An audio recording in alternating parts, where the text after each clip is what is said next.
Hello students, आपका मेरे channel smart study में स्वागत है। स्टूडेंट्स, आज हम शिक्षा निदेशालय की तरफ से दी जाने वाली कार्यपत्रक नंबर 27 करेंगे, जो कि क्लास 8 की है और विषय है सामाजिक विज्ञान। ये वर्कशीट 22 जनवरी 2021 की है। तो ये शुरू करते हैं आज की वर्कशीट शुरू करने से पहले प्लीज़ मेरे चैनल को सब्सक्राइब कर दीजिए। तो आइए देखते हैं आज की वर्कशीट, राजनीतिक और सामाजिक जीवन हास्यीकरण से निपटाना पार्ट 2। बेटा, हमने देखा था कि समाज का कुछ एक हिस्सा ऐसा है जो पूरी तरह से डेवलप नहीं हो पाता, उन्हें कुछ सुख सुविधाएं नहीं मिल पाती हैं। तो उस भाग को हम क्या कहते हैं? हाशियाई भाग। उस भाग को हमने क्या कहा था? हमने पिछली वर्कशीट में इसको समझा भी था कि उस भाग को क्या कहा जाता है? हाशियाई भाग। तो इसके कारण जो समाज है, वो उसके कारण वो वाला जो भाग है जो पूरी तरह से विकास नहीं कर पाता है, वो क्या होता है? थोड़ा पिछड़ जाता है। तो संविधान के द्वारा क्या कुछ नियम ऐसे बनाए गए हैं जिससे कि क्या हो, उनको पिछड़ गया है उसे और डेवलप किया जाए। तो आज हम उसी के बारे में पढ़ेंगे। तो जैसे कि आदिवासी और अनुसूचित जातियां इसके अंदर आती है, जो क्या है, बाकी समाज से थोड़ा पिछड़ गए हैं। तो उन्हें किस तरह से हम उनके अधिकारों की रक्षा कर सकते हैं? देखिए, अनुसूचित जाति और अनुसूचित जनजाति और आदिवासियों के लिए अधिकारों की रक्षा। तो अब इस संविधान ने क्या किया? इनके अधिकारों की रक्षा की है। किस तरह से? हमारे देश में हाशियाई समुदायों के लोगों का भेदभाव, शोषण से बचाने के लिए सरकारी नीतियों के अलावा कई कानून भी बनाए गए हैं जिसमें इस समूह के लोगों के अधिकारों की रक्षा के प्रावधान है। इसमें से कुछ निम्न है। तो देखो, क्या क्यों ये जो कानून क्यों बनाए गए हैं? क्योंकि देखो, जब एक ग्रुप मेजोरिटी ज़्यादा हो जाती है, कुछ लोग कम हो जाते हैं, तो क्या हम पिछली वर्कशीट में इसको बहुत अच्छे से समझ भी चुके हैं। बेटा, पहले एक दो वर्कशीट्स आई थी, उनमें हमने समझा था कि जब एक ग्रुप ज़्यादा बड़ा हो जाता है, एक ग्रुप छोटा हो जाता है, तो वो अपने आप को थोड़ा दबा दबा महसूस करता है, अपनी बात को बोल नहीं पाता है। तो उनके इस तरह से होने वाले भेदभाव को और शोषण से बचाने के लिए सरकार ने क्या किया है? कुछ नीतियां बनाई है जिससे कि क्या हो, उनके अधिकारों की रक्षा की जा सके। तो उसमें देखते हैं क्या क्या नियम बनाए गए हैं। तो अनुसूचित जाति एससी और अनुसूचित जनजाति एसटी अत्याचार निवारण अधिनियम 1989। देखिए क्या क्या नियम बताए गए हैं। अनुसूचित जाति अनुसूचित जनजाति के किसी भी व्यक्ति को कोई गंदा पदार्थ खाने पीने के लिए विवश करने पर सजा का प्रावधान है। तो कोई भी अगर कोई व्यक्ति अनुसूचित जाति का है या अनुसूचित जनजाति का है, तो उससे अगर कोई गंदा पदार्थ, गंदा पानी, कुछ भी गंदी चीज खाने पीने के लिए विवश किया जाए, मजबूर किया जाए, तो वो क्या है? एक कानून के खिलाफ हो जाएगा। ठीक है, उसके लिए सजा का प्रावधान किया गया। अनुसूचित जाति और अनुसूचित जनजाति के लिए यदि किसी व्यक्ति को निवस्त्र करके घुमाना या उसके चेहरे पर रंग लगाना या कोई ऐसा कृत्य करना जिससे उसकी मानवीय प्रतिष्ठा को ठेस पहुंचे, इस पर सजा का प्रावधान है। तो अगर अनुसूचित जाति और अनुसूचित जनजाति के किसी व्यक्ति को निवस्त्र करके घुमाना या उसके चेहरे पर रंग लगाना या उसके साथ एक तुच्छ व्यवहार करना, एक ऐसा व्यवहार करना जिससे उसकी मान जो प्रतिष्ठा है उस पर ठेस लगे, तो ये क्या हो जाएगा? सजा का मतलब प्रावधान हो जाएगा यहाँ पे। जिससे किसी को आप गलत तरीके से बुलाते हैं तो भी ये क्या हो जाएगा? एक सजा के प्रावधान बन जाएगा। अनुसूचित जाति और अनुसूचित जनजाति के किसी भी व्यक्ति के नाम पर आवंटित की गई जमीन पर कब्जा करने पर सजा का प्रावधान है। अगर उसके द्वारा उस पर कोई जमीन, उसके नाम पर कोई जमीन है और उस पर कोई कब्जा कर लेता है, तो इस पर भी क्या है? सजा का प्रावधान है। अनुसूचित जाति और अनुसूचित जनजाति की किसी महिला को अपमानित करने के लिए उस पर हमला करना या उसके साथ जबरदस्ती करने पर सजा का प्रावधान किया गया है।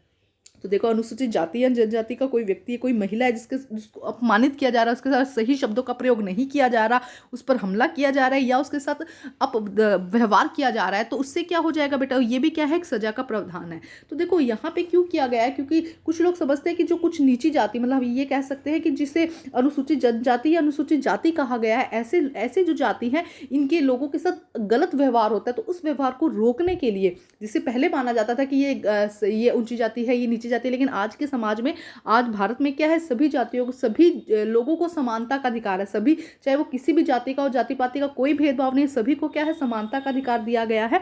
तो पहले जो ऊंची और नीची जाति मानी जाती थी, उसमें लोगों के साथ गलत व्यवहार किया जाता, तो उसको रोकने के लिए ये प्रावधान बनाए गए हैं।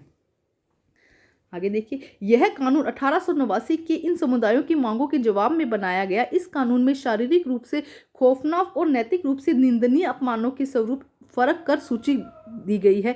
इसका मकसद दोषी लोगों को कानून के समक्ष लाना था। तो इसमें देखो, पहले ऐसा होता था कि मुंह पर काला रंग लगा दिया, इस तरह से अपमानित किया जाता। तो इन सबको रोकने के लिए ये कानून बनाए गए हैं।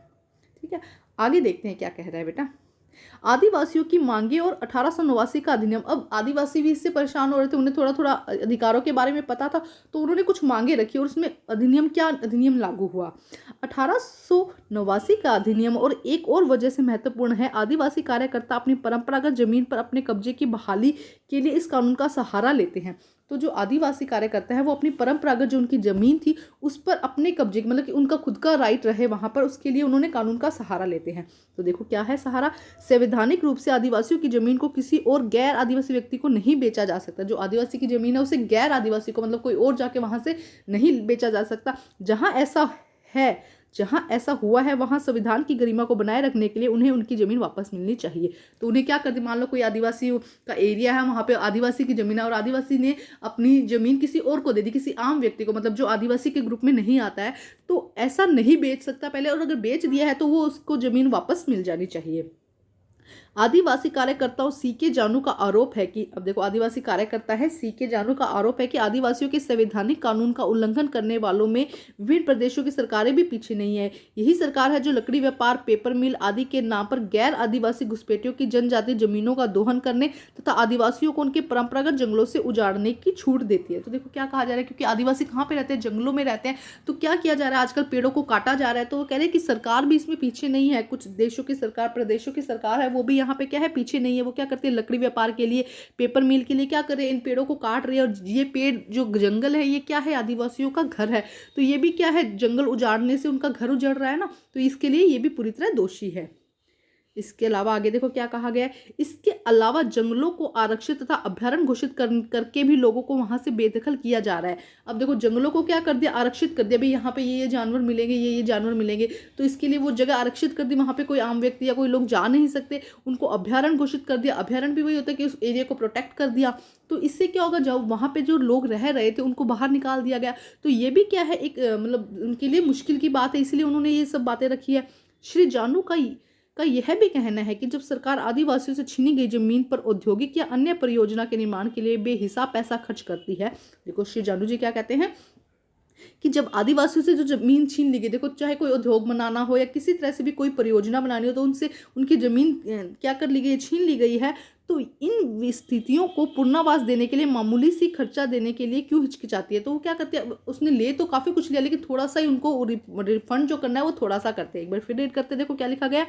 श्री जानू का यह कहना है कि जब सरकार आदिवासियों से छीनी गई जमीन पर औद्योगिक या अन्य परियोजनाओं के निर्माण के लिए बेहिसाब पैसा खर्च कर सकती है, तो इन विस्थापितों को पुनर्वास करने के लिए, जिनसे जमीन ले ली गई उनको वापस स्थापित करने के लिए मामूली सी खर्चा करने से क्यों हिचकिचाते हैं, मतलब थोड़ा सा खर्चा ही क्यों करते हैं, ज्यादा अच्छे से खर्चा क्यों नहीं करते। जब उद्योग निर्माण करने में वो ज्यादा खर्चा कर सकती है, तो जिनकी जमीन है उनको अच्छा से सेट करके उनको भी अच्छा से सेट कर सकते हैं ना वहां पे।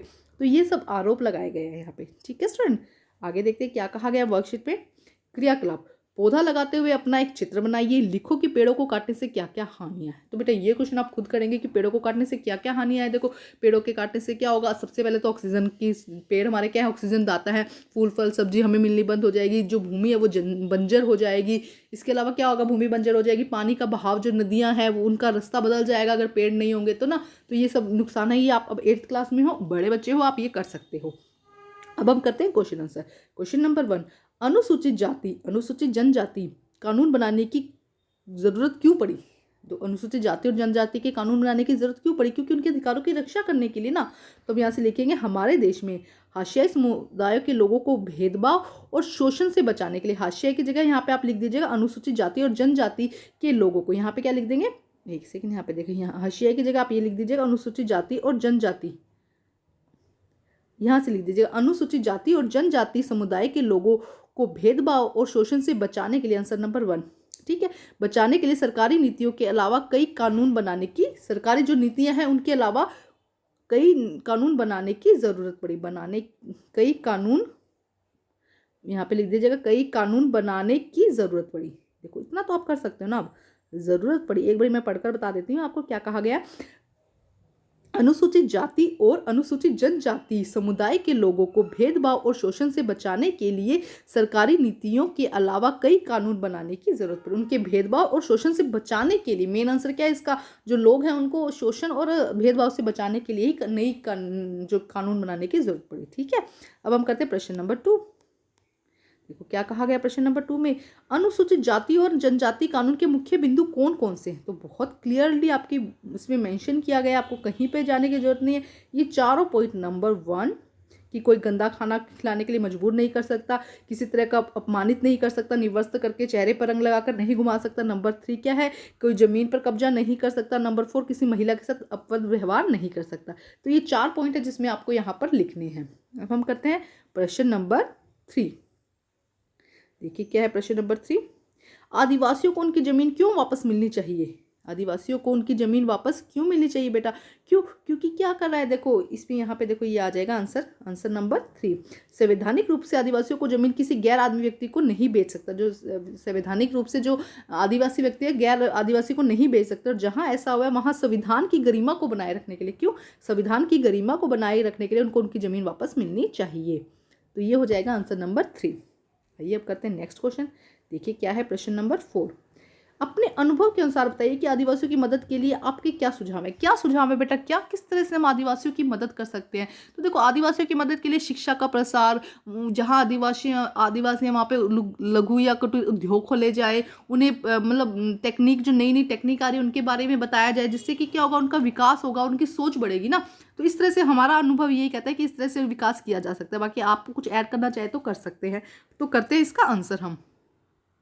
तो देखिए बेटा क्या आंसर होना चाहिए, आदिवासी क्षेत्रों में मूलभूत सुविधाओं का विकास होना चाहिए, जैसे सड़क, पानी, इन व्यवस्थाओं का क्या होना, ये व्यवस्थाएं अच्छी होनी चाहिए।